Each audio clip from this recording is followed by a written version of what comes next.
विकी भैया एक बार बोलिए प्यार से। हम पुदीना बोल दी, पुदीना बोल दी। अरे पुदीना हाँ हाँ हाँ हाँ हाँ तो हाला कब जा तार भाव चल गई बा तारा काला से होई ना बिल्कुल नहीं, ये ऐसा भाव थोड़ी था। एक बार आप लोग बोल के बताइए कैसे बोलता है पुदीना। आपसे अच्छा तो महाराज ये लोग बोल दिए एक साथ। जाइए क्या किया कि बढ़ा बेचैनी ये दादा मुश्किल भइल बजे।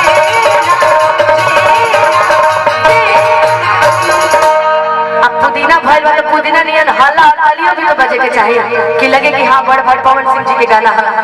आई तनी मिल के तनी मिजाज एक लोग को चल जा जा तू जा आशीर्वाद दे तू पीछे में आ जा। आओ आए छोटी कि तनी तात दे तू छोटी तमार जयती। चलो उधर चलो आप बस वहीं रहना और तुम उधर चलो दीदी और शिवानी यहाँ रहेगी। अब ना एक साथ मजा आएगा।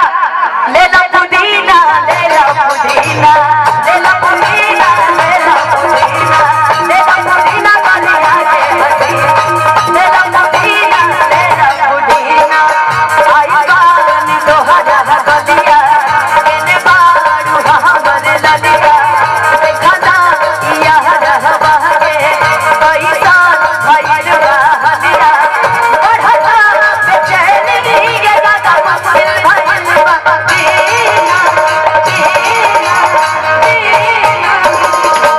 आप कभी तू लोग ना एक बार पुदीना बोला तो एक बार पुदीना खड़ी बोले जरा तारा डांस करे आवेला। ऊपर आओ ऊपर आओ। अरे इनके बोले करे इनके बापू के ऊपर आओ डांस करे आवेला। हाँ अब ना मैंने ऊपर बुलाई तो कहते डांस करने नहीं आता। अच्छा एक बार आपने बोले तो पुदीना देखा तारा से भी बताइए ना बोलता तू एक बार बोल सकता छोटी से बुलाओ ना। अच्छा आओ ना पागल कि बस कर रे पगली रहे दे अच्छा बंदे बड़ी दर्द पहले। तुमको बुखार हो गया है? कोई बात नहीं प्यार में बुखार उतर जाता है। एक बार बोल दो पुदीना खाली पुदीना बोल दो बस पुदीना पुदीना इधर पुदीना। चलो बाप मजा नहीं आ रहा। चलो यहाँ पे खड़े होकर तुम डांस करो और बाकी सब अपना अपना जगह कि ले लो पुदीना ले लो पुदीना ले लो पुदीना ले लो पुदीना ले लो पुदीना गलिया के हसीना।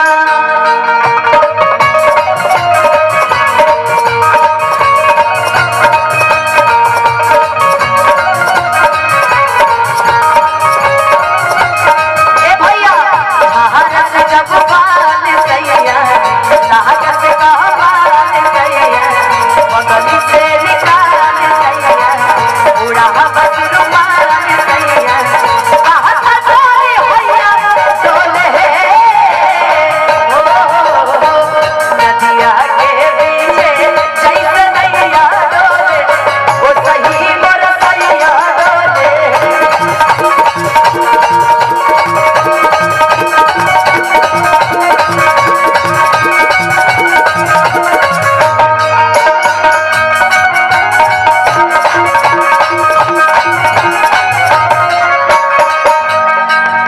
अरे रुकिए बस रुकिए अभी और हमको गाने दीजिए महाराज। हो निकला ना निकला जल्दी निकला हरवा निकला ना निकला जल्दी निकला हरवा।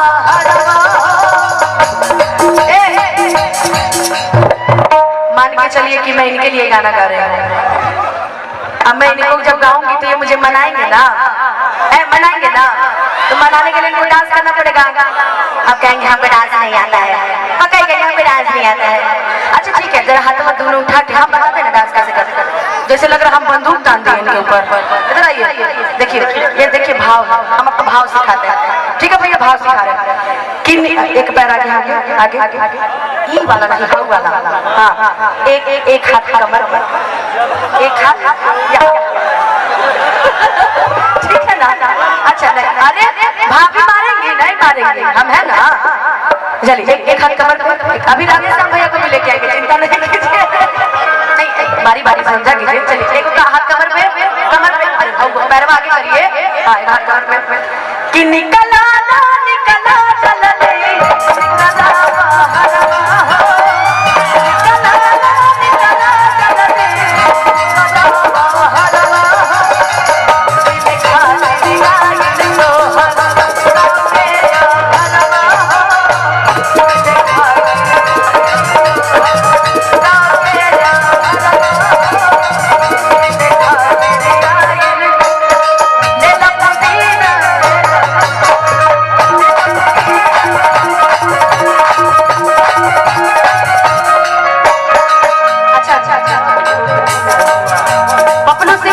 बाहर देखिए आप डांस कर दिए सब खुश हो गए। आइए सोचा चांदी पर हम बाबा झांक में कराएगा सनमों से हमारा मिलन, सोचा चांदी पर हम बाबा झांक में कराएगा सनमों से हमारा मिलन बनेगा। नाता हम देंगे भैया ये जलन भैया सच सच का बाबा नाता बनेगा। नाता हम देंगे ये जलन भैया सच सच का बाबा। चाचा जी की तरफ से देखिए अच्छा नंबर ले तो हट के बताइए गलत बात, लेकिन आइए जख्मी अंदर का भी आशीर्वाद मिलता तो ज्यादा मजा आता है। दिल धड़का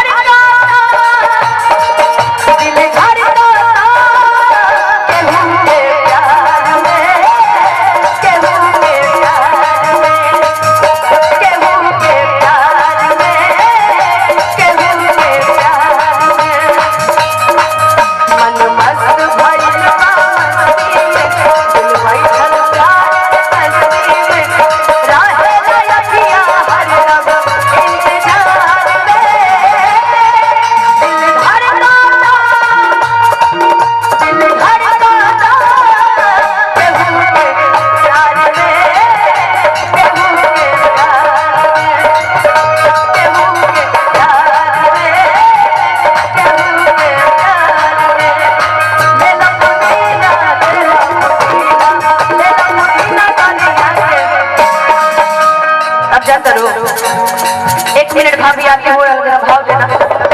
1 मिनट भाभी आती हूँ, 1 मिनट भाभी आती हूँ, 1 मिनट भाभी आती हूँ, 1 मिनट भाभी आती हूँ। कह रही है बस कर माइक पर हमने पकड़ लिया पैसा ऐसा छोड़ दिया। कर तू बोल रहा 1 मिनट भाभी आती हूँ। अरे प्यार से बोल रहा 1 मिनट भाभी आती हूँ, 1 मिनट भाभी आती हूँ।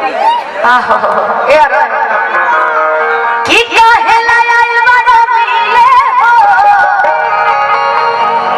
भीतर से मन हमर गिले हो कि पकड़ई को तू बड़ी होई बड़ी मैया।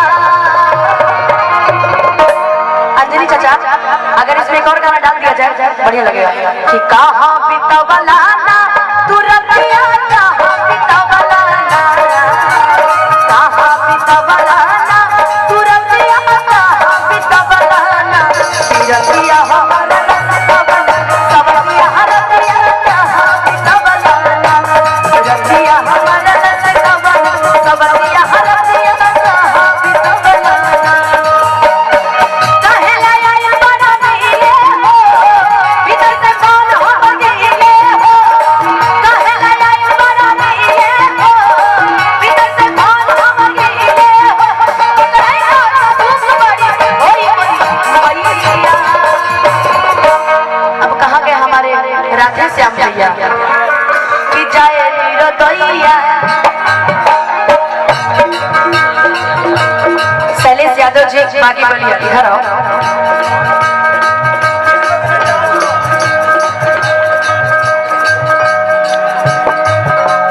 एक बात बताइए, आपको देख रहे हैं तब से कि आप पैसा दिए जा रहे तो उससे थोड़ी काम चलता है।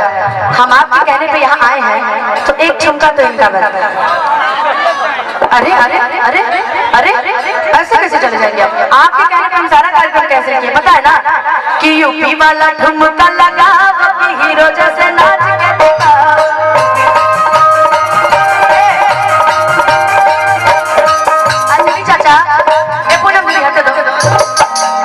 का डांस है ना हाई वाला, तो हम जाते बाकी हमको तो माइक लगाना पड़ेगा ना मुंह में, लेकिन ऐसे ही आपको ठुमका लगाना पड़ेगा। अच्छा हम सिखा देते हैं, हम किस लिए आए, ठुमका ही सिखाने आए ना आपको। वहाँ पूजा शिवानी क्या नाम है, पूनम दीदी, इन लोगों को किस लिए बुलाया गया है? छोटे को किस लिए बुलाया गया? ठुमका लगा, ऐसे हाथ रखिए। लुंगी डाल दूंगा। अच्छा आपकी इज्जत समझ रहे हैं, इज्जत आप किसी में है कि एक ठुमका लगा दीजिए, उसके बाद जाइए। अरे लगा दीजिए महाराज, आइए शर्माते रहते हैं हमेशा। अच्छा चलिए मैं आपका साथ देता हूँ। अच्छा इस गाने पे नहीं लगाएंगे, इससे बड़ा भजन कोई हो ही नहीं सकता है। जब राम जी वाला गा रहे थे तो गोलू राजा से मिलवा रहे थे, आप कह रहे हैं कि भजन गाइए कि यूपी वाला ठुमका लगाओ,